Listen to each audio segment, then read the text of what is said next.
Ladies and gentlemen, we are pleased to welcome on stage Didier Holleaux, the Executive Vice President of ENGIE, to host the ENGIE panel discussions, Building Successful Partnerships to Face the Challenges of Nuclear New Build. Thank you for your attention. Ladies and gentlemen, thank you very much for being here. We're delighted to be able to bring you this panel discussion hosted by ENGIE. The ideas that we discuss, given the expected huge rise in the importance of nuclear energy over the coming decades, that we discuss some of the practical challenges that pose themselves, in particular the question of cooperation that needs to be involved in these sorts of projects. And we've brought together a panel to talk about some very concrete examples in order to talk about the broader questions that are involved and the challenges. Our host today is Didier Holleaux, who's Executive Vice President of ENGIE. Thank you very much. First, what I wanted to underline is that partnership is of essence in the nuclear industry. And that's why we decided to dedicate this roundtable to partnerships in the building of new nuclear power plants. Just to start with, let me remind you that we have currently number of new nuclear power plants, more than 30 being currently built, more than 60 being currently built in 16 countries in the world. That means that the issue of partnership is an issue which is faced in many different circumstances, many different countries, many different risk environment. And partnership is something specific in nuclear industry because nuclear new build is a long-term commitment. You commit for at least 10 years in construction phase, you commit for 40, 50 years in operations.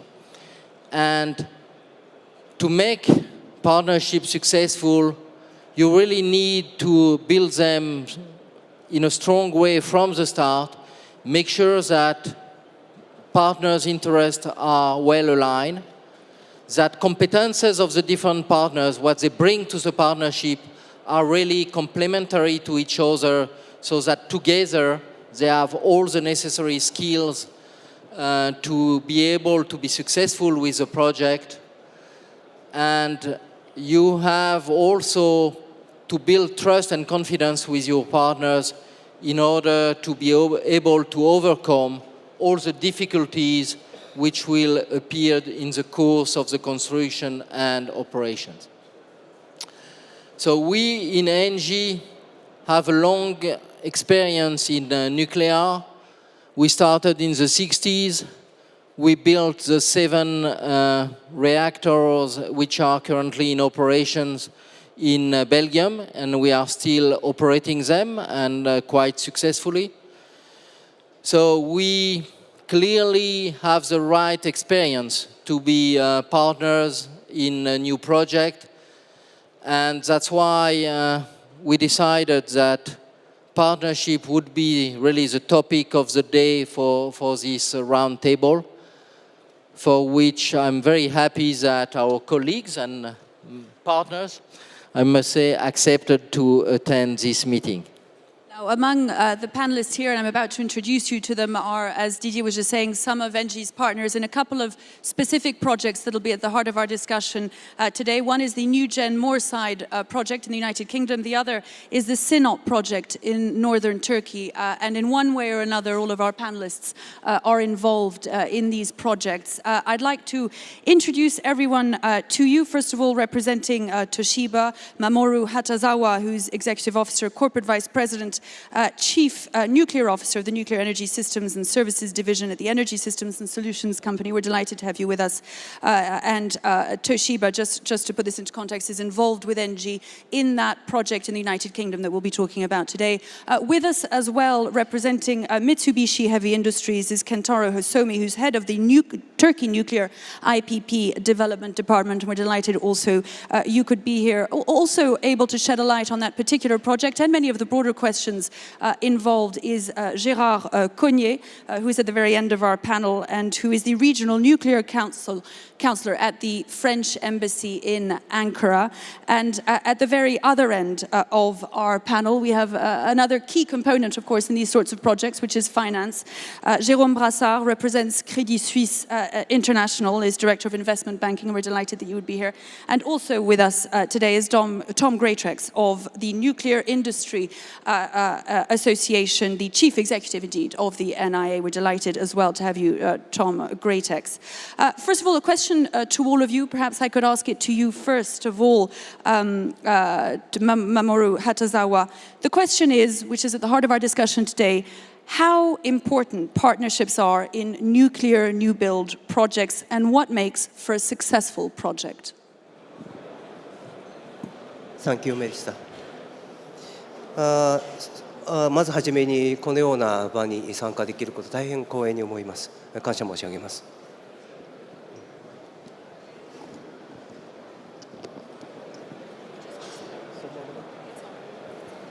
First of all, I'd like to express my sincere appreciation for having me here. I feel very honored.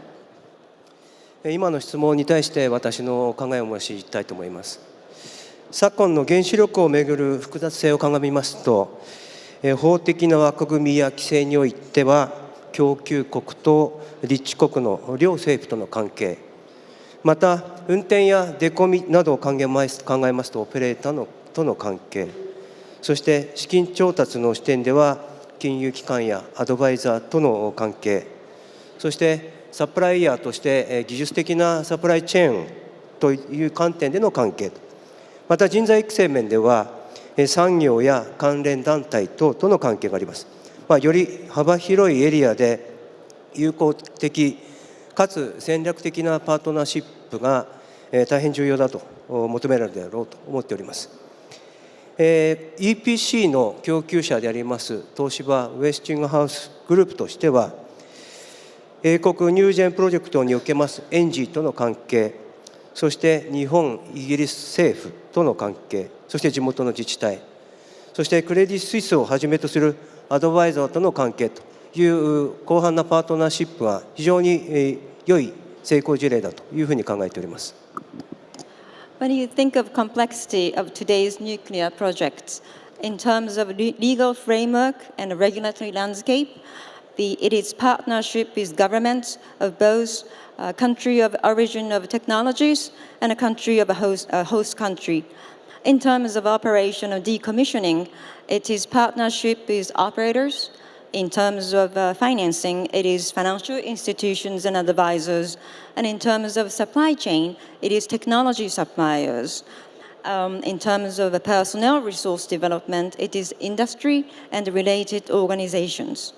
We need to develop a good and strategic partnerships with experts in varying areas. Toshiba and Westinghouse are EPC suppliers, and our partnership for the NuGen project in the UK with ENGIE, Japanese and the UK government, and host municipalities, and our financial advisor, Credit Suisse, demonstrate that we have developed such partnerships with key players.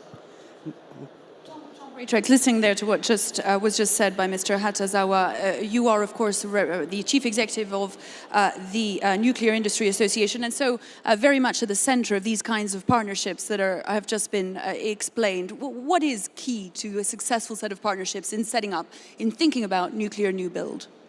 Well, I think, Melissa, you've got to think about not just development partnership, not just finance partnership. You've also got to think about, as it's just been touched on, government partnership, but also supply chain partnership and community partnership. They're actually within a successful delivery model, it's not about one partnership, it's about a whole series of partnerships, and they're all vitally important. Nuclear is and always has been, a global industry. It needs to be, to work with companies and interest from lots of different countries to be successful. There is a huge amount of expertise around the world, but the best way of getting that shared expertise is using the specific experience which exists in different places and bringing that together. But we shouldn't overlook the importance of the community in this. And this is something which is particularly significant at Moorside, which is in a part of northwest England in Cumbria, where there has been a long-standing record of nuclear activity and a very engaged and positive community. That is vitally important in being able to then work out and how you then deliver the project, as much as some of the other aspects which you'll touch on in terms of finance and government partnership. Come back to, because I think that it probably is an extremely important side to things, and something that you'll be able to tell us about a little bit later in the discussion. For now, though, Jérôme Brassard, on that question of partnerships, when you look at nuclear new build projects and whether, as a financier, you should get involved, how important are partnerships? How important is working together, collaboration? Well, it's critical because the financing is effectively what glues all the other parts of the projects together.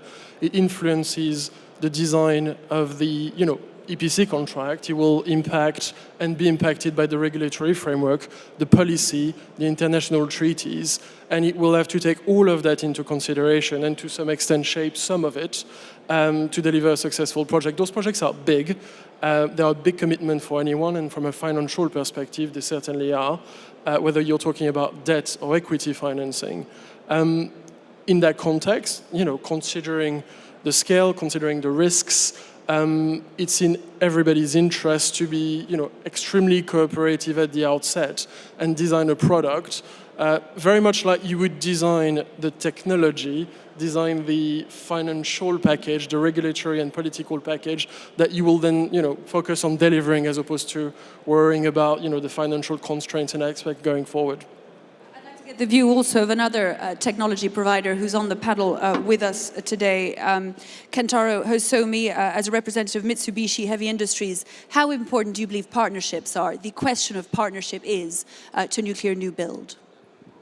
So, as everyone in this room acknowledges, today the nuclear new build have entered into a new dimension of in terms of safety, security, and reliabilities, and all of the stakeholders, it's in terms of the host government, the investors, the operators, financial institutions, the suppliers.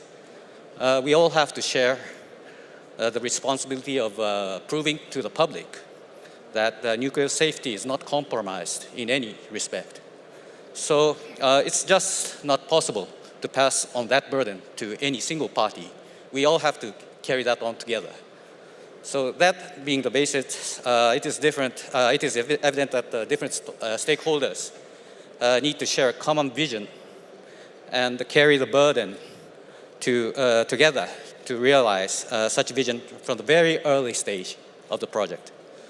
So in practice, I believe that the most important thing is to first study together, all these stakeholders study together and agree between the stakeholders about what really is required to ensure safety, security, and reliability.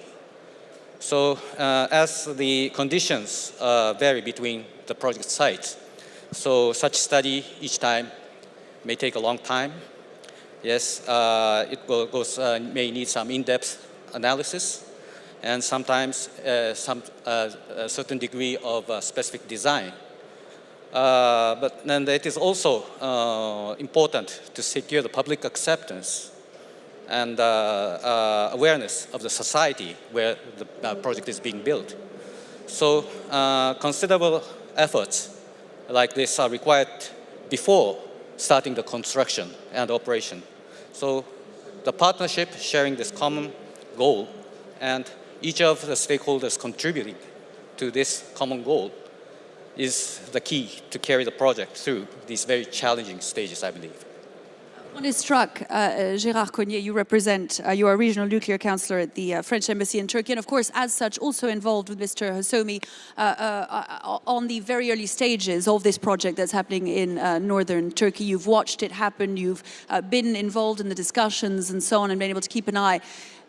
It sounds like an incredibly complex set of partnerships that we're talking about, crucial, as we've been listening to, but one imagines very difficult to coordinate. Yes, partnership is something which is quite important in a project like the CNOP project in Turkey. And building a nuclear new build is a long commitment for the two governments, for the different entities, of course for industries, but also for governments which are involved in. And regarding Turkey, I think that it's needed to create, as Mr. Rollo said, trust and confidence between the different partners. And I would like to focus more on two specific topics in which the institutional entities are involved. These 2 points are safety, as it was said by the representative of Mitsubishi. It is quite important to ensure safety and security of the new power plant, and it's needed to create a real partnership on that topic. Another topic which is quite important and for which institutional entities are involved is expertise. And expertise needs a lot longer commitment. It starts from education up to research. It is something that you could not create in one day, in 1 month, in 1 year. You need several years to create expertise and to operate a nuclear power plant in a country which has no this experience. It's needed to create such an expertise. And in that field, we try to do a kind of job by creating some twinning action between French and Turkish entities. Didier Holleaux, as the energy company involved in both of these projects, and of course others around the world, tell us what you believe the biggest challenge to nuclear new build is.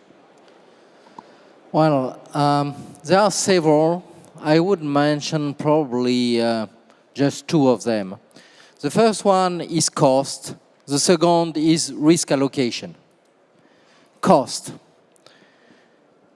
The world around us is changing at an incredible speed. We all have to keep in mind the fact that the last call for tender for wind power in Morocco ended up with $28 per megawatt hour for the production. That the last call for tender for solar in Dubai ended up with $30 per megawatt hour. So when we look at cost and prices, this is our challenge. I know that wind is not always blowing, that sun is not always shining, and that nuclear has a great advantage to produce night and days at the right level that you need to balance your network and so on. But still, can we afford to produce our megawatt hours at costs which are today for new build 3 times, tomorrow probably 4 times the cost of renewable energies? That's a huge challenge that we have in front of us, and we have to keep that in mind. If we forget about it, we will be completely out of the market. Second, that means, this issue of cost means that nuclear development, at the end of the day, has to be a decision from the state who wants to develop security of supply by diversification and have some nuclear power plants to complement possible renewables and so on, knowing that everybody wants to get out of fossil fuel in the medium term for climate change regions. Because you cannot just leave it to the market and consider that, well, nuclear will have to compete on the market. It doesn't work. And it doesn't work for a very simple reason, which is pure mathematics. If you have to take the market risk, you have to take a discount rate which is far higher than the one you are ready to take if your revenue, if the price of your megawatt hour is guaranteed. And for nuclear investment, which are profitable over 40, 50 years, well, taking a high discount rate just kills the project. You have to have low discount rate to allow you to benefit when you make your economic calculation from the 40 years of your nuclear plant. So in order to have this low discount rate, you have to minimize risk and you have to find the right investors who are ready to put relatively low cost capital in your project. So about risks, we are speaking here of risk allocation, and it's a major issue that we discuss currently with governments, that we discuss with our partners. First, with governments. You need the government to accept to take a significant part of the risk. There is no possibility that private industry can bear all the risk involved with the development of new nuclear plants. Second, in your partnership, you need to make sure that risks are allocated to the party which is the most able to manage them. If you have the people, the financial partner taking the technology risk and the technology partner taking the financial risk, you are in bad shape, I can tell you. So you need really to allocate the risk to the partners most able to manage them. And you have to find a fair way of allocating this risk. That's one of the big challenges we have. So at the end of the day, the two main challenges today for nuclear new builds are costs and risk allocation. On that question, just perhaps to Tom Greatrex, on that question of the necessary government involvement, the fact that this has to be a matter of government policy and that, in a sense, the impetus and the desire to go down this particular road of nuclear new build, nuclear energy generally, has to come from government. It's crucial. It is, and what is important is that there is a sense of direction and continuity of policy as well, because we're talking about long-term investments, long-term developments, and so if it's at risk because of different political perspectives, that can make a big difference about whether something's deliverable. In the UK, we have had now for a period of time a cross-party consensus in support of nuclear power being part of the energy mix because of the points have just been made about a low-carbon and reliable, dependable, secure, complementary source of energy to other sources and other technologies, and that will also have a significant impact on energy security. But I think the challenge actually is, or further challenge, is also deliverability. Because, again, in the UK context, we had a long debate about whether new nuclear should be part of the mix. That has been resolved. We had a long debate and discussion, and when I was a Member of Parliament, this was a big issue about the policy mechanisms that were put in place, and that was agreed. There will now be a lot of scrutiny about deliverability of projects, and it's incumbent upon the industry to demonstrate the ability to deliver, to maintain and to keep public confidence for the long term, and that's as important as some of the other aspects that have been touched on. Deliverability as well as safety, presumably, those two things. We'll come back to those as well. Jérôme Brassard, I'd like to respond also to what Didier Hollot just said, that question of cost, on the question of cost and risk allocation and who needs to bear the brunt. What attracts financial institutions to nuclear new build projects? I think you've got to distinguish financial institutions' involvement in terms of, the advisory, the structuring, and the lending on the private side. The lending on the private side in the new nuclear bill today on the project finance basis does not exist. So this is supplemented by government scheme, and we come back to the point of support from government. This is supplemented by export credit, which is also very important, but also it got its limitations, and I'm sure we'll come to that. I concur with what was just said. I think the translation in terms of financing terms, whether you're talking about public as in state financing or contribution of guarantees or private involvement, is scale to me, whether you're talking about cost or the time dimension. You're talking about projects which for the sponsors, the equity and debt investors are extremely large. Historically, the sort of 450 odd nuclear reactors that have been built in the world have been to a lot of extent built on some form of government balance sheet of support, and we're moving to a place where there is a greater expectation of private sector involvement, which involves risk allocation and so on and so forth. But I think people making the policy decisions need to keep in mind that projects of this size, we're talking for twin reactors of $15, $20 billion, are extremely significant when you compare that to the market capitalization of the developers, of the EPC providers, and so on and so forth. And that's a very big concentration risk.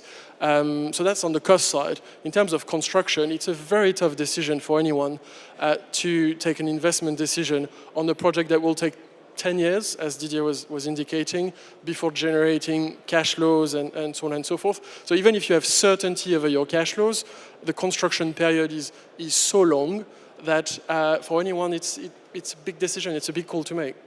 From what you've all been saying, and I should have specified to begin with that there will be an opportunity for you to put questions to the panelists at the end of this, but from what you've all been saying so far, we're talking about extremely long-term projects, of course, that are challenging in a number of different respects. I'd like to put a question to our two technology providers, both Japanese. Mamoru Hatazawa for Toshiba, first of all, you represent one of the big technology providers in this field. What is it that prompted a company like Toshiba to take that lead in this challenging market? Thank you. That's a very good question. Thank you. まず東芝のグループの経営理念というものをお話しさせていただきたいと思います。東芝は人と地球と明日のためにというグループの経営理念を掲げておりますし、私が所属している ESS 社エネルギーシステム社はクリーンなエネルギーを作って送って貯める、そういう技術とサービスをグローバルに提供するという経営理念です。そういうことを考えますと、この目標を達成するためには我々は今までと同様に原子力事業をグループの柱に据えていくと、そういうことを新経営陣の下でも定めています。一方、この目標を達成するというときに、皆さんが今言われているように非常に複雑な事業環境、競争環境の中で、従来の EPC 供給モデルだけでは原子力プラントの供給ができない、そういうことで、各マーケットの状況を考えて、開発のフェーズから、ニュージェンのような開発のフェーズから、プロジェクトに参画するという大きな判断をしたと、そういうことです。I'd like to talk about Toshiba Group's mission. Our tagline is committed to people, committed to us, and committed to the future. The mission statement of energy business sector, which is called ESS company, our mission statement is to provide the world with technologies and services to generate, to transmit, and store clean energy and realize a low-carbon society. Under this vision and the mission statement, Toshiba positions nuclear business as one of the company's pillars, and our new leadership team continues to steer the company under the same vision and the mission statement. Everyone here talked about how complex and the market environment is.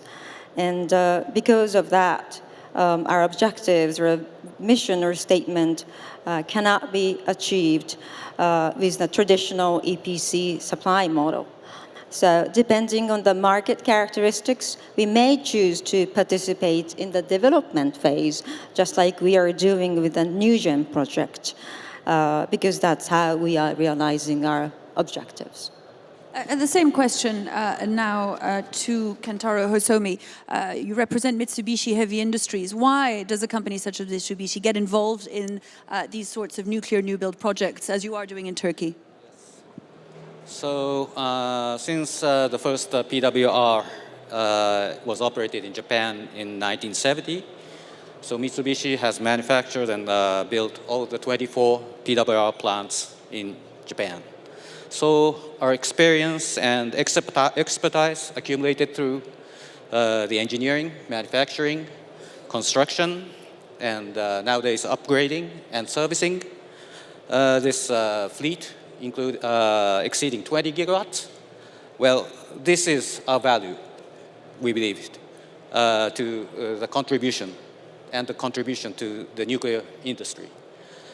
So after the Fukushima accident in 2011, the Nuclear Regulatory Authority in Japan has revised the safety requirements and based on lessons learned and introduced stringent requirements, including measures against severe accidents.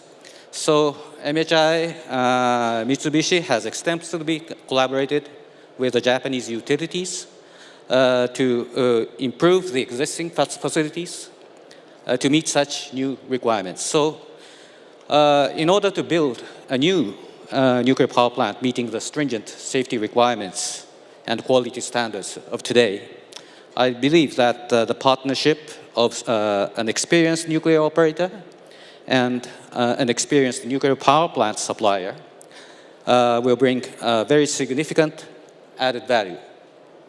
So the Atmea one, which we are planning in Turkey, this is a product out of a joint European-Japanese collaboration, as you know.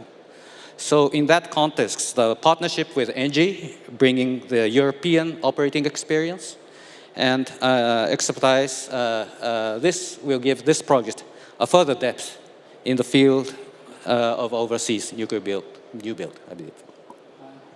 If I may intervene, I just wanted to react to Atazawa-san saying that Toshiba is dedicated to clean energy, because so is also ENGIE.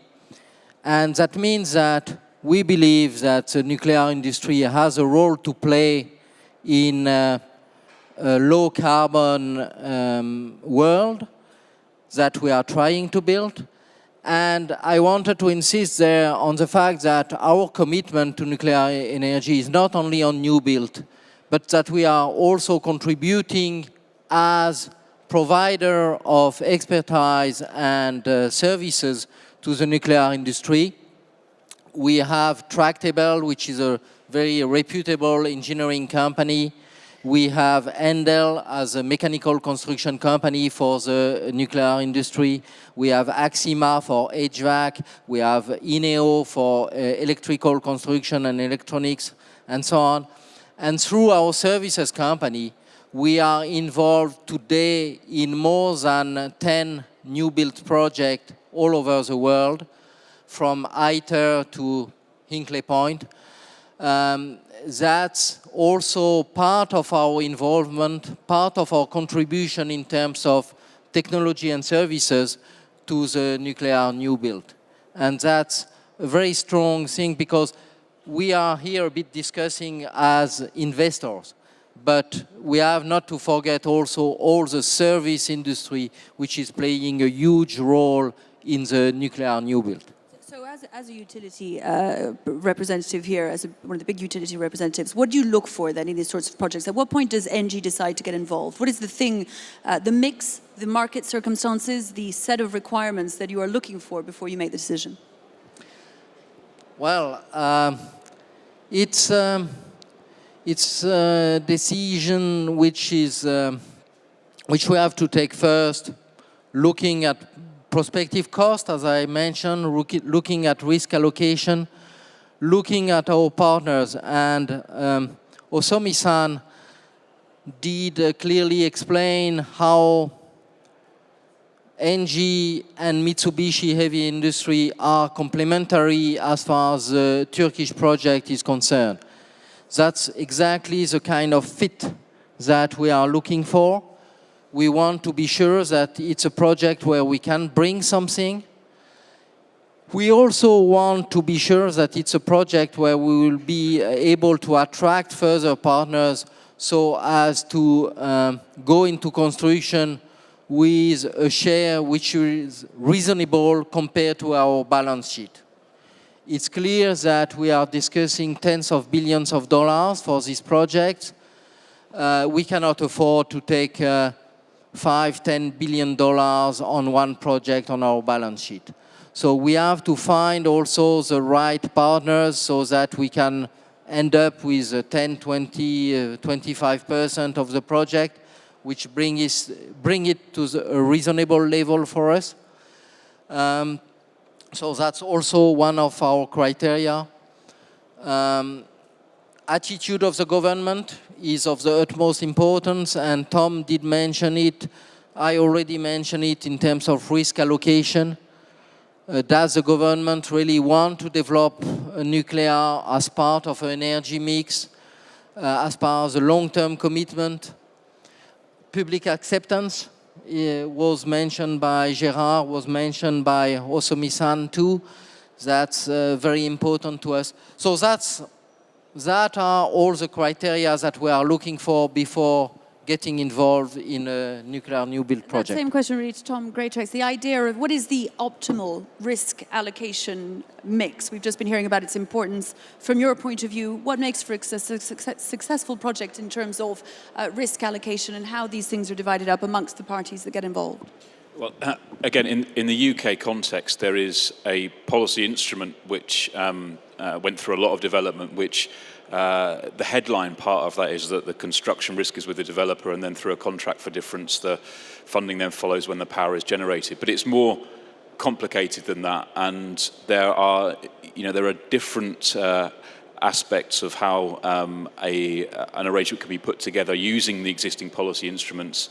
I think that can have a better risk allocation than has necessarily always been envisaged. I think actually, though, in the current context, that's something where it isn't about saying we'll scrap the mechanisms, we'll start again because we can't make it work, because actually we've been taking a long time to get to this point and we haven't got time to start all that again. But there's enough flexibility within that, and I think what that requires is for government and developers to have meaningful, serious discussions about the way in which, using the overall framework of the policy mechanism, you can get a better or a more appropriate risk allocation for the particular projects, because different projects are different. They're different technologies, but there are also different partners involved. They're not all state-backed utilities in the same way as the headline one in the UK has been. So that means there are different dynamics that need to be addressed. That can be done through the existing policy mechanism, but it requires government and developers to have a really serious, meaningful discussion, which is a prerequisite for being able to take that final step to get the investment in and to deliver those projects.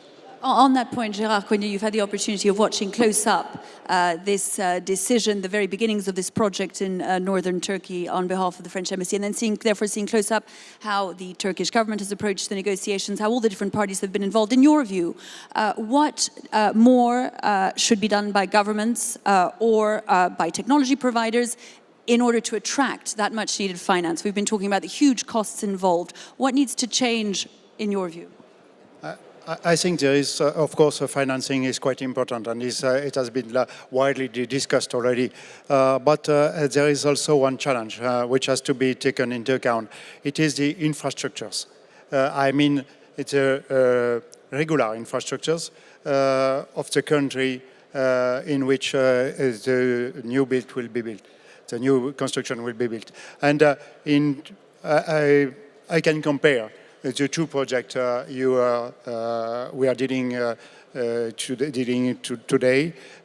In the UK, I think, I'm not a specialist of UK, but I think the infrastructure are existing because the UK is already an operator of nuclear power plants. In Turkey, the situation is quite different. In Turkey, they have to build nuclear infrastructure. That means they have to modify some laws. That means the Parliament has to take some decision in order to change some organization, some laws. And the consortium involved in the construction of the power plant, whatever they are sometimes waiting for this decision. And this is not this is something that could make the possible investors afraid about the situation. That important point to you, of course, every project is different, every set of government policies is different. The thing has to be considered each time afresh, presumably, from your point of view, whether to get involved, to what extent to get involved. What more, given all those differences, do you think governments or technology providers could be doing to attract the sort of massive investments that we're talking about?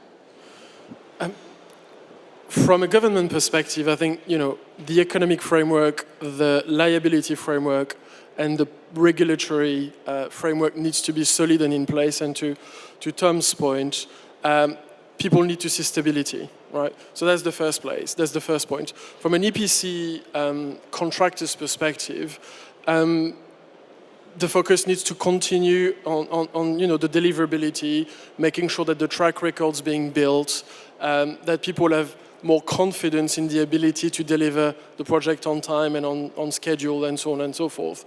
Once those pieces fall into place, we're talking, generally speaking, in the countries in which the partnerships will be successful, you will be talking about very long-dated assets, which, generally speaking, from commissioning onwards, will have attractive cash flows, which should be attractive to financing on the equity and on the debt side.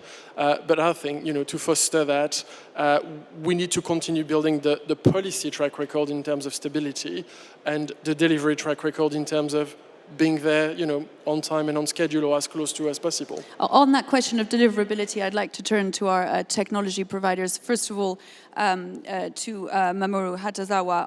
Of course, construction of first-of-a-kind reactors has often proved difficult. There have been schedule delays on a number of project cost overruns as well.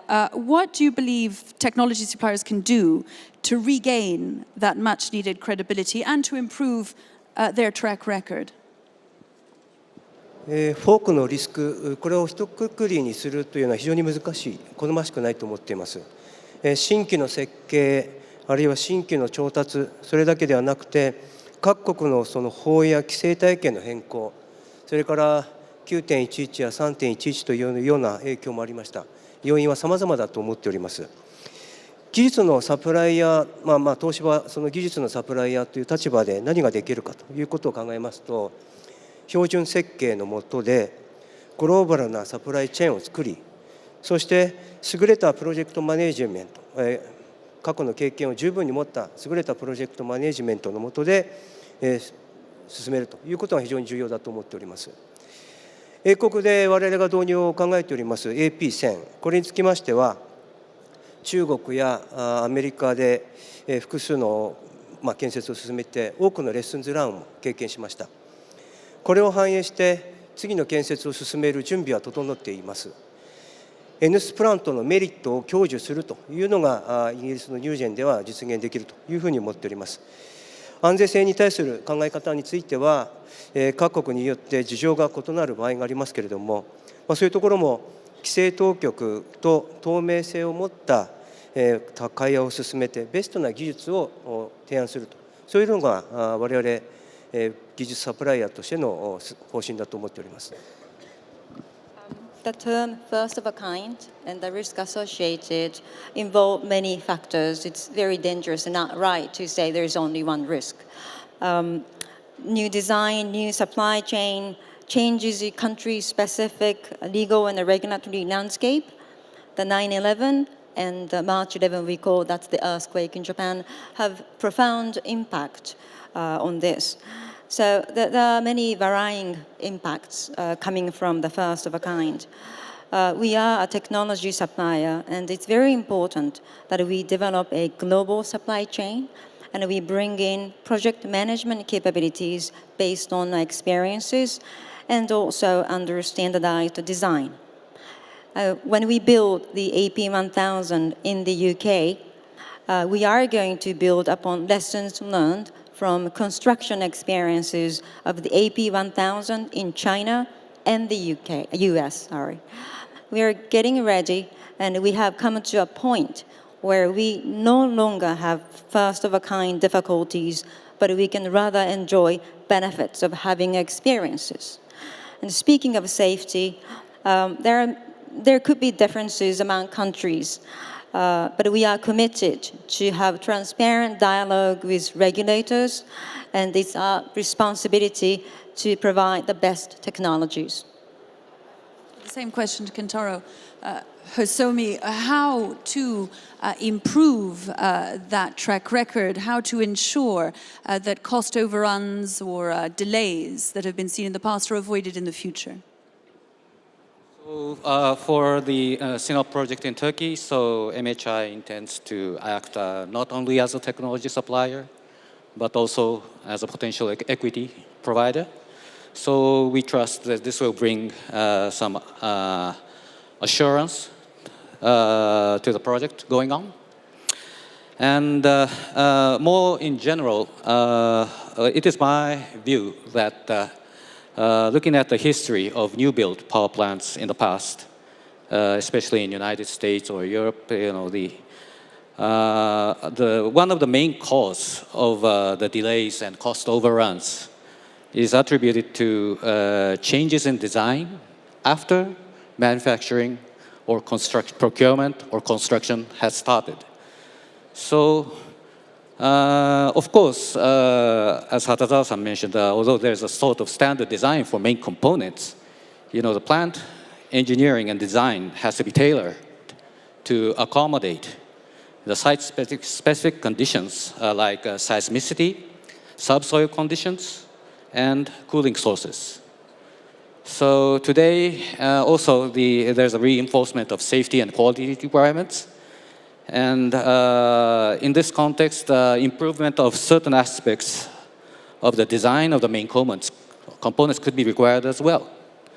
So in such an environment, in order to minimize the risk of delay and cost overrun due to belated design change, I think we would like to adopt a more careful approach by freezing the site-specific design before the release of manufacturing and procurement activities. This is very important, I believe. And it is also important that such a kind of site-specific design is properly consulted and being reviewed by the regulatory authority of the host country in a timely manner. So once, and also every partner has to share the understanding that once the design is frozen, any change thereafter could result in a damage to the entire project. This is something we have to share in common. So this is the difficulty in the current environment, but on the other hand, the Japanese experience in new build has shown that good planning during this early stages, identifying the role and responsibilities of the respective partners, are very important to achieve on schedule and on budget completion.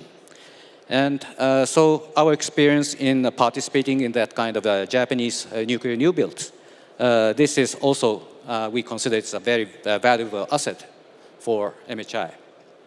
Listening to all of our panel today, Didier Olo, one is struck by, of course, the complication. You all seem to agree on the fact that traditional energy markets are not ideal for these huge investments that are full of complications, fraught with risks. What needs to change? We've been talking about how the energy mix will change over the coming years, that we're going towards more nuclear rather than less. In order that this coordination is facilitated, in order that companies such as yours get more involved in more projects, what is the way forward internationally? Does there need to be some kind of framework that does not exist already? I'm not sure that we can expect to have an international framework which will allow the development of nuclear all over the world. First, because it's, before all, today still a national choice to have or haven't any nuclear. But the condition to allow the development of nuclear industry are quite clear in terms of market. You have, to a certain extent, to protect your nuclear new build project from the market risk. Because if not, what happens? It happens what we see in some of the United States of America, where perfectly sound nuclear power plants are closing down just because gas is so cheap that it's cheaper to build new CCGT instead of existing amortized nuclear power plants, which is just a waste of capital, and by the way is also utterly stupid at the time where you are fighting against climate change. So, can any private investor take this kind of risk? No. The companies, the utilities in the US who have built these nuclear power plants have built them in a certain context, and 30 years later they are told, well, now it's a free market and that's it, and you have to close down. That's just something that we cannot allow to happen, because we have shareholders which will call you to account and say, what have you done there? So, in the same way as the different states who wanted to develop renewables have been able to protect them during some time from the market in order to allow the development of renewable energy, you have to do exactly the same with nuclear. You have to protect your nuclear power plants if you consider that they are essential to your security of supply, diversification, and fight against climate change. You have to protect them from the market effect. That's a tough choice, but if you don't do that, no private investor will take the risk.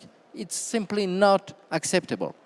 On that question, though, I'd like to put it to the two of you who are probably best placed to talk about government involvement and decisions. The trouble, Tom Greatex, is that governments change, that we're talking about long-term policies that will last for decades, that in the point that was just made by Didier Hollot, you have examples looking at the United Kingdom. Back in the 1970s, we had a Labour Party that was profoundly opposed to nuclear energy.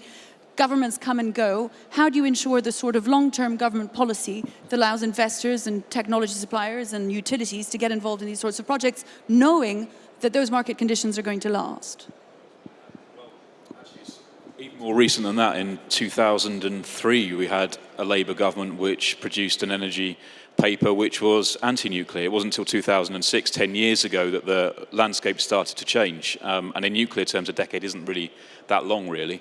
But we do have that cross-party consensus that I touched on before. It's important that there's two aspects to this. It's important it's maintained, and that is about the arguments that support nuclear being part of your mix. And actually, the bit of government policy that I think is most significant in this isn't actually specifically nuclear. It's climate change, and it's the Climate Change Act from 2008 in the UK, which is driven then all of the other policy instruments that are about developing and getting investment into low carbon infrastructure. And then it's maths and facts, and the fact that you cannot have a low carbon electricity supply that is reliable, that supports the grid infrastructure, that delivers what is needs to be delivered to industry as well as to households, without nuclear being part of that mix. Whilst those facts remain the case, then you've got a good bedrock for that enduring support. And then it's about how you, in the policy mechanisms, how you have aspects of those which help to ensure that the arrangements that are made are able to endure post different governments. We've started to have in the UK in the recent past a much better discussion about long-term infrastructure. Again, not just energy transport, a whole range of different areas. And that's where this has to be. It has to be about the long-term needs of the country, and the infrastructure is so vitally important. And these investments go way beyond the lifetime of any government, whether affected by, changes such as that from last week, or even those that endure in popularity. They don't last for that long. They certainly don't last for 50, 60 years that we're talking about in terms of these developments. Back to that point, because I think everyone wants to know what you think. The vote of last week, the impact that it'll have on your industry in particular. First of all, though, I wanted to ask you, Gérard Cognier, we're talking about a very different market, of course, Turkey's, which you're seeing up close. These sorts of emerging markets for this industry, we're talking about a very different kind of message that the government has to send, presumably, to the technology providers and the financiers and the utility companies that are thinking about getting involved. It's a difficult question, particularly for someone who is not involved in the decision in Turkey. I am just an observer, however, I think the localization or the support of the local industry is quite important in all the countries in which nuclear power plant will be built. In Turkey, of course, the government has insisted on that point, and it's a point we have to take into account when we speak about partnership with Turkish parties, with Turkish government in particular. Of course, there are several ways to include localization in our strategy, the French strategy, I mean. It could be just a transfer of technology, but it is not the good choice, I think. The best choice is to build a real partnership in order to have some partners for other markets, and not to transfer technology to some industries or to a country which could, after that, use this technology to compete with you, as we can see in some other countries. How closely do companies like ENGIE Didiolo look at these sorts of issues, the kind of regulations that are likely to change, the political context, the popular support for energy in a country before you decide to get involved? How far do these considerations hold you back? Well, it's from the start, if you know that there is no public acceptance for the nuclear industry in the area where you want to work, it's a difficult start. So you better start in countries where there is a minimum consensus about acceptance of nuclear industry. Second, when it comes to change in law, well, it's a risk which has to be borne by the state. We fully accept that a state can decide at some point of time that they don't want any nuclear plant any longer, but then they have to indemnify the investors who in good faith have invested and have maintained their plants in good shape to produce. And that's the kind of discussion that we see happening today in Germany, where the German utilities are saying, well, you wanted us to stop, we have stopped. Now, what about indemnification? And it's perfectly legitimate for government to decide. It's perfectly legitimate for the investor to be indemnified. When it comes to regulation, and particularly regulation about safety and so on, that's obviously a risk which is far more difficult to allocate. Because clearly it's our responsibility to make very safe plants and to maintain them safe. On the other hand, if really one regulator decides to change completely the safety philosophy, to ask for things which we have never heard of, it's another way of killing the industry without saying it. So we have to say, within reasonable limits, it's our responsibility. When it becomes a complete change of strategy, safety, philosophy, and so on, it's really for the state probably to take the burden of this change. But we have to be very clear. We fully respect the independence and the power of the safety regulator, the authority in terms of safety, and if they decide to impose on plants new constraints, That's something we are ready to comply with. The only issue is, at some point of time, well, who have to bear the cost of this if it's completely new and unheard of? But this one is a tricky question in terms of responsibility. Tom Gray takes that question of regulation that remains relatively stable, of government involvement, acceptance, support over the decades is crucial, but it comes down to popular support as well. How important is that question of popular support for what has proved often, and in a recurring sense, a controversial issue? It's interesting when you look at this question, again, in a UK context, in the communities and the areas where there have been and are proposed to be nuclear developments, as opposed to more generally. Because more generally you have a pretty consistent level of support, which is about 2 to 1, as opposed to people who are opposed to nuclear. But then when you go in to ask the same questions in areas where there's been a record of having nuclear activity, then you get a very, very high level of support. And that's for 2 reasons. One is because those communities have experience of the socio-economic benefits in terms of jobs and high-quality, long-term jobs that come with operating nuclear power stations and then eventually decommissioning. But also because they have an awareness that living in and around the nuclear industry is very different from the way in which it's sometimes portrayed by those who have a very long-standing ideological objection to nuclear. So you get a very different perspective when you're talking about that in those communities. And that's important from a government perspective as well, because the thing that is, from government's perspective, you're trying to get new developments to happen. Actually, you could have a, broadly speaking, widespread support. If you get very localized opposition, that becomes very, very difficult. And with political cycles and elections the whole time, that almost gets impossible to do.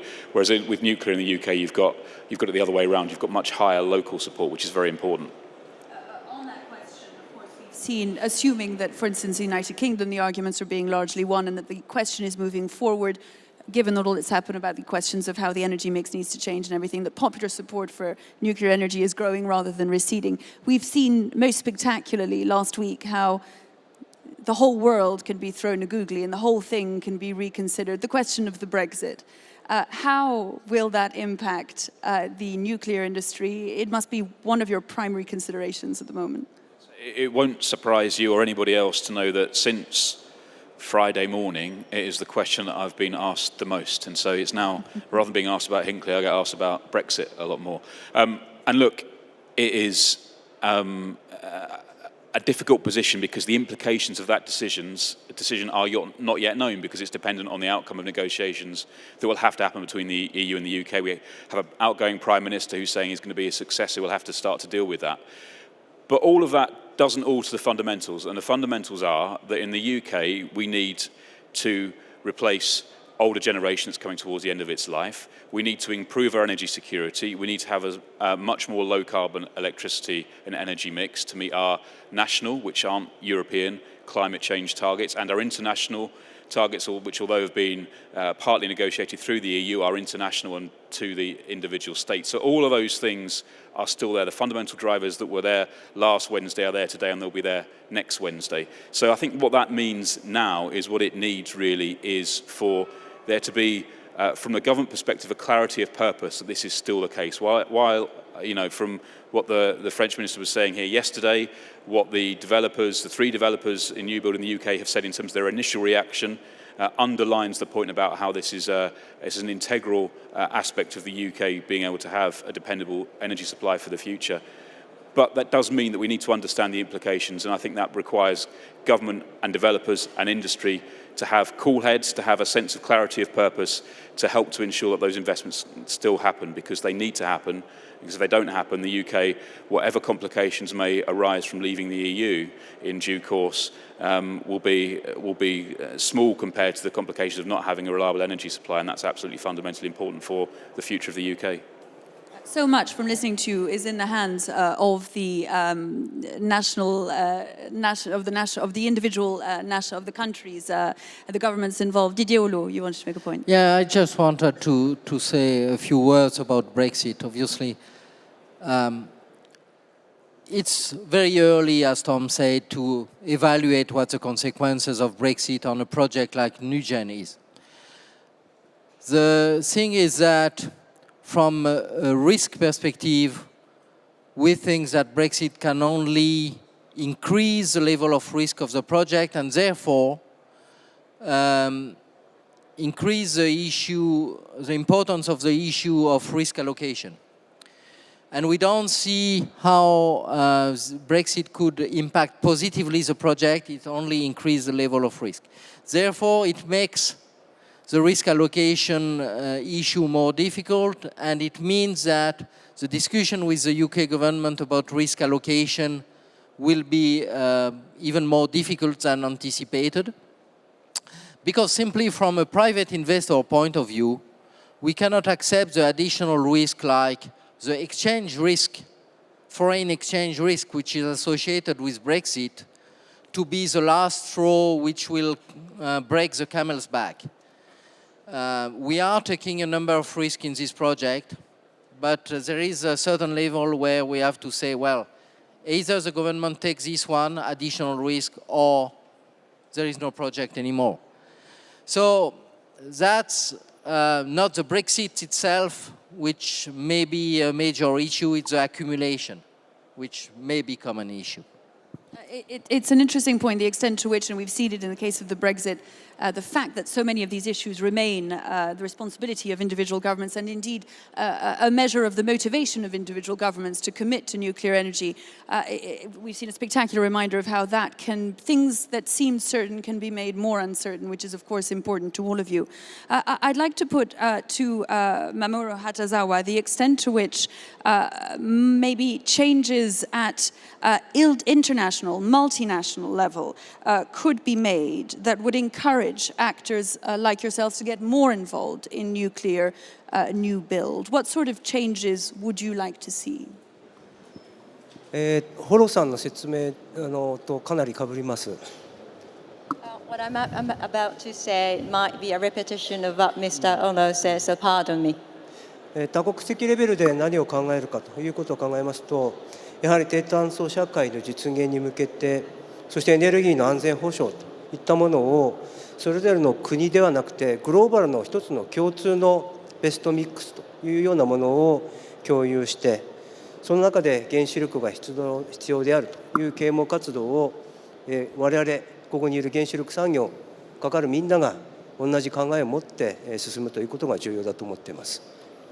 I think it's very important that everyone here works together in order to communicate with governments and the general public and send a very clear message that in order to ensure security of energy and achieve low carbon society, it is very important that we continue to have nuclear. Nuclear has its role to play. The same question to Kentaro Hosomi. What sort of changes at multinational level would you like to see in order to get more involved in more of these nuclear new build projects? So, well, this point has already been touched by Didier and the people, but well, I think that the generation costs of renewable energy has decreased significantly over the past years, and it could be reduced further in the coming years.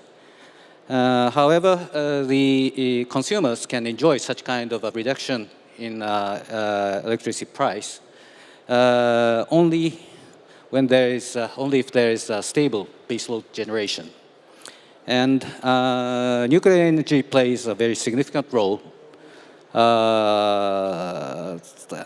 in the, well, not only in the national context, but in the international context, that providing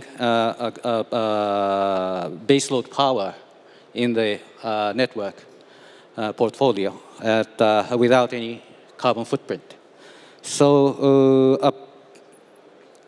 in terms of economics, a pricing system which is reflecting such importance of the nuclear energy, this could entertain more actors in the nuclear power field. So I know it's a very difficult task, but examples like capacity payment or longer power purchase agreements. And also, as an inherent issue with nuclear is how to secure the cost for, the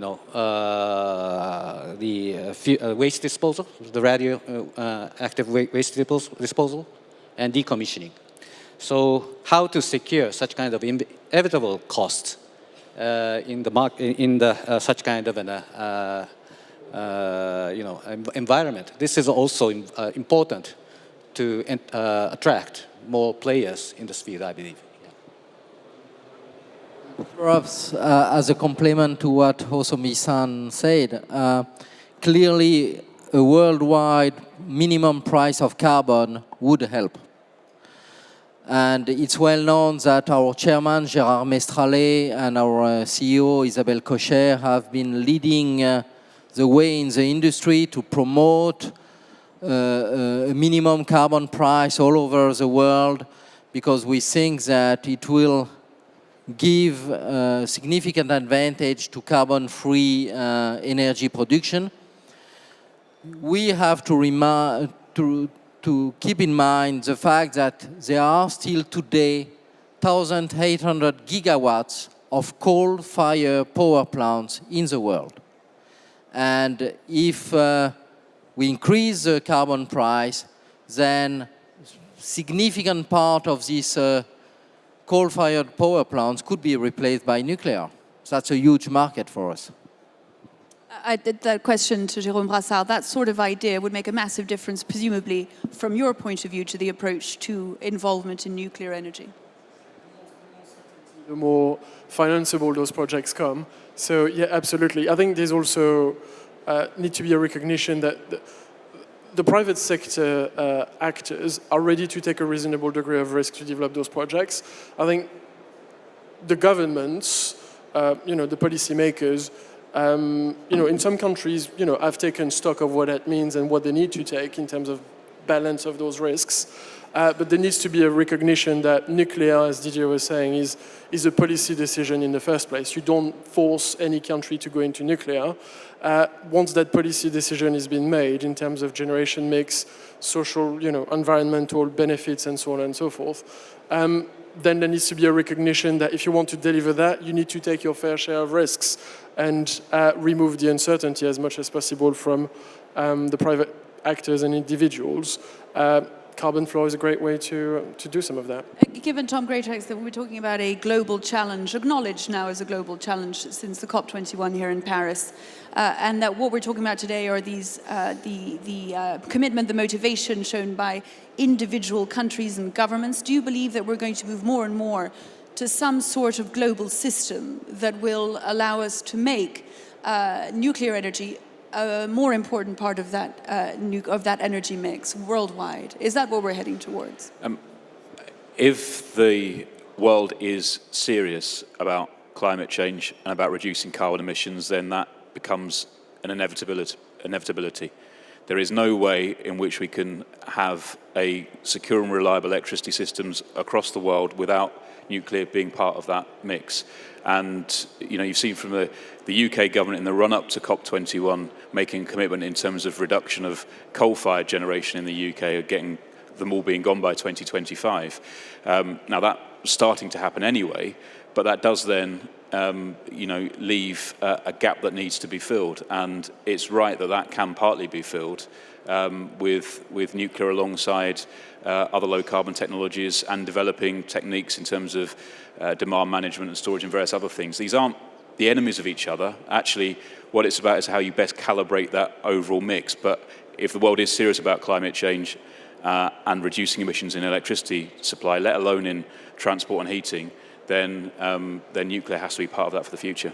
Gérard Cognier, as more and more governments, like Turkey's, for instance, get interested in having nuclear energy of their own, get involved in these kinds of projects, become leaders in attracting them to their countries, presumably this kind of discussion about how a global system could be found to think about globally the sort of mix that the world needs becomes more likely still. The Turkish government probably is aware about the advantages of nuclear energy, but he has also to take into account that in Turkey there are still coal mines, and coal will remain a part of the energy mix in Turkey in the coming years. Of course, they are developing renewables, but the question is renewables possible to take a large share of electricity production? Is not so sure today because of the cost of electricity production, because also of the location of this energy production. And I think 2 years ago, there were blackout in Turkey, which was not very well known by the Western countries. But during one day, there was no electricity because of the location of the electricity production, and which was at that time on the eastern part of Turkey, and because of the needs were on the western part. And because of the failure of a coal thermal production in West, it was not possible to transfer the electricity from the east to the west because of the low capacity or the old age of the network. So there are some other problems which Turkey has to face. Kentaro Hasomi, I wonder whether you believe that nuclear energy will definitely be a greater part of the energy mix looking ahead. Yes,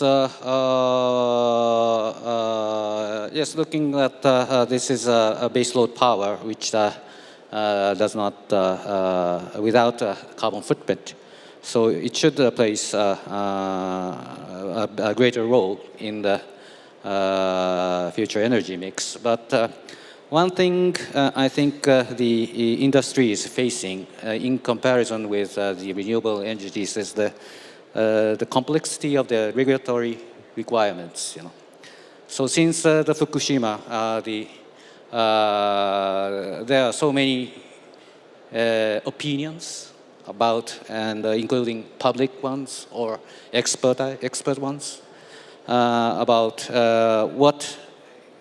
how to ensure safety, and that kind of uncertainty is affecting, I think, the nuclear industry as a whole. So, in order to be a better player in the energy mix, I would say, I think you know. I think, well, it doesn't have to necessarily to be unified, but exchanging more information about the safety requirements in the various countries. And we're trying to sort of come to a standard sort of safety requirements. This could reduce, you know, the uncertainties of the nuclear industries, which means that we will be also more encouraged to play a better role in the total energy mix, I believe. I'd like to put a similar question to Mamoru Hatazawa. Do you believe that nuclear energy will progress in its relation to other forms of energy in the future? Is that necessarily what's ahead? 私は非常に前向きに考えています。I'm very positive and optimistic about that. 今日の議論の中でですね、やはり原子力が非常に複雑で、資金、経済、セーフティー、規制、さまざまな大きな課題を抱えているということをみんなで認識しました。しかしエネルギーミックス、これはみんなが共通で思っている達成しなきゃいけない課題だと、一つの国だけではなくてグローバルなレベルで達成しなきゃいけない課題だと共有したと思っています。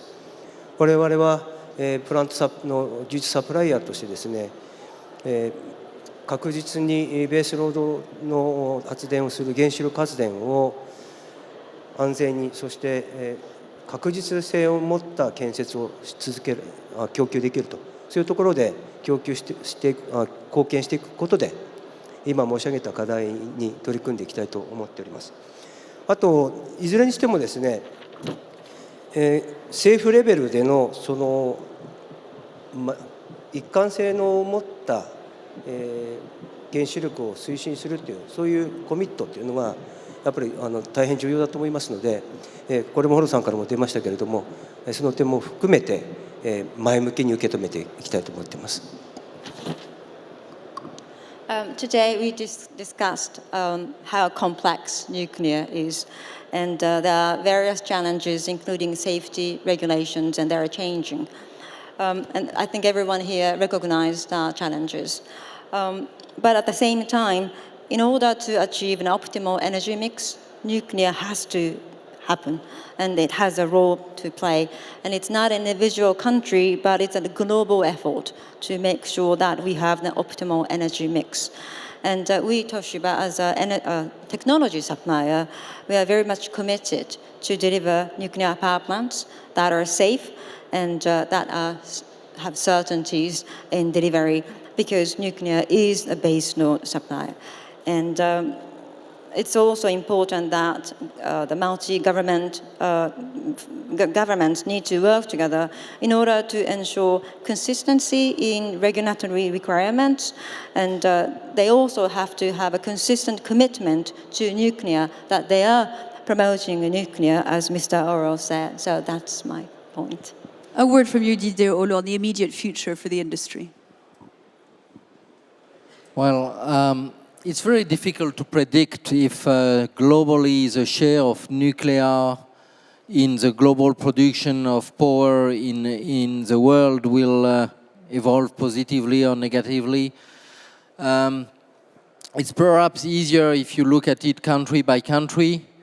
And my vision or vision of the future is that there will be countries without nuclear and countries with a significant share of nuclear.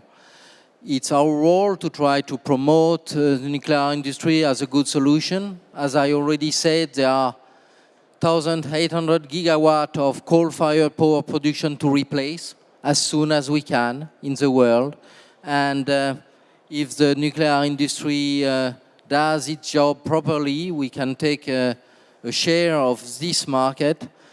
How much? It will depend on the states. It will depend on the partnership we will be able to build. It will depend on the way we will allocate risks. But cost, as I already mentioned, will be an issue. We have to bring our costs down. If we don't, it will be really a tough job to develop a lot of nuclear new build. I wonder if there are any questions from the audience. So a microphone will be brought to you, I hope. Yes, a microphone is being brought to the man at the back.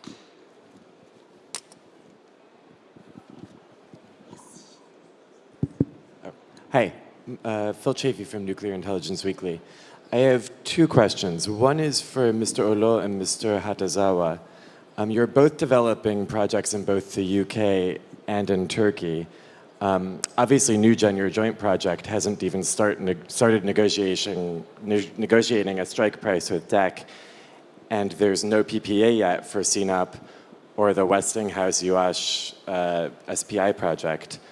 But how do you compare the market structures between Turkey and the UK, and particularly the willingness of the respective governments to take on support for project and construction risk and operating risk? For instance, I know there's no treasury guarantee in Turkey like there is in the UK, but I wonder if you're seeing any willingness to take on construction risk via the UASH equity stake. And then for Mr. Hosomi at MHI, you have projects in both CNOP but also in Ninh Thuan in Vietnam, and both of these projects have substantive seismic issues. So I was just wondering if you could talk about, I know you're doing feasibility studies for both, what the status of those feasibility studies are, and also what sort of modifications you're looking at to the ATMIA for both sites. Thanks. Perfect. But both questions then. First of all, perhaps to you, Didier Olo, on that first question about the comparison that can be made between the two very different markets, policy frameworks in the United Kingdom and Turkey, given that you're involved in both. It's very difficult to compare because the markets are so different, competition is different. structure of the market and so on. So what I can tell you is that if I listen to both governments, I see the same level of commitment and willingness to develop the nuclear power production in their countries. But at the end of the day, what the government tells us is important, but what is more important is what we are able to negotiate line by line, page by page, in terms of risk allocation between the partnership and the government. And that's at the end of this long process of negotiation, which is a bit more advanced in the UK than it is in Turkey, that we will know what is possible or not and what is the best possible environment to develop a nuclear power project. That same question to you, Mr. Hatazawa. What difference in environment do you note between the United Kingdom and Turkey in your experience? イギリスに関しては私は答える情報を十分持っていませんので、イギリスについてお答えします。I don't have enough knowledge and information about Turkey, so I will speak only about the UK. ご質問のあったようにですね、我々これからイギリスの発電所に関するストライクプライスや PPA ともろもろの交渉をしていくという過程にいます。その過程の中で十分我々がカバーできる、民間企業の東芝がカバーできるリスクという判断をして最終投資判断 FID に行きたいと思っています。で、東芝がどれだけリスクを取るか、あるいは取る考えがあるかというご質問もありましたけれども、東芝は一定額の投資をするエクイティを出すという判断をしました。それが東芝のリスクテイクの一つの形だというふうに思っていただければいいと思います。いずれにしてもこれから1年以上、18年までの間ですから1年以上そういうことをしっかり交渉して検討していく期間だと思っています。As mentioned by the one who asked the question, in the UK, we are in the process of negotiations with the government in terms of the strike price and the PPA. But we as a private company, we have decided to take a certain risk, and we are going to proceed until we have the final investment decision. And speaking of Toshiba taking a risk, we have decided to provide certain equity, and that shows or demonstrates how much of risk we are taking. And it takes about more than a year until 2018. That's a key milestone year, and we are committed to continue this. Mr. Hosomi, that second question that was addressed to you on the comparisons you can make between Turkey and Vietnam, where you're involved, and this seismic risk. So I'm personally not involved in the Vietnam project, so my knowledge is rather short in that sense. But as far as I understand, the scheme is a little bit different in the sense that for Vietnam, it is the feasibility study is done on a sort of a government-to-government cooperation program. So in that sense, Mitsubishi as a supplier is still not involved in the feasibility study stage.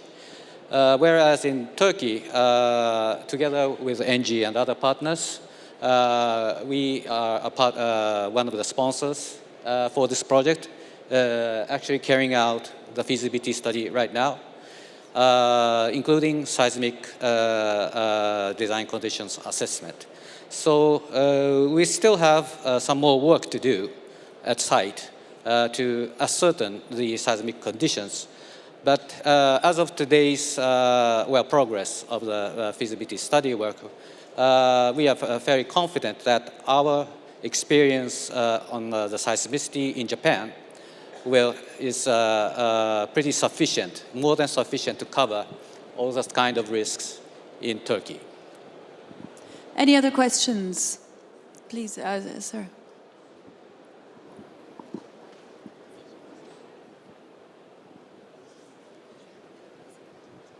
Yes, it's Richard Ivans from Foratom in Brussels. I'd like to ask about project refinancing, actually, possibility of refinancing after the construction stage when the risk is therefore much lower. and potentially financing costs could be saved. Is that an option that's attractive to the panelists? Are they considering it for the projects they're involved in? Perhaps, first of all, to Jérôme Brassard, you could address that question.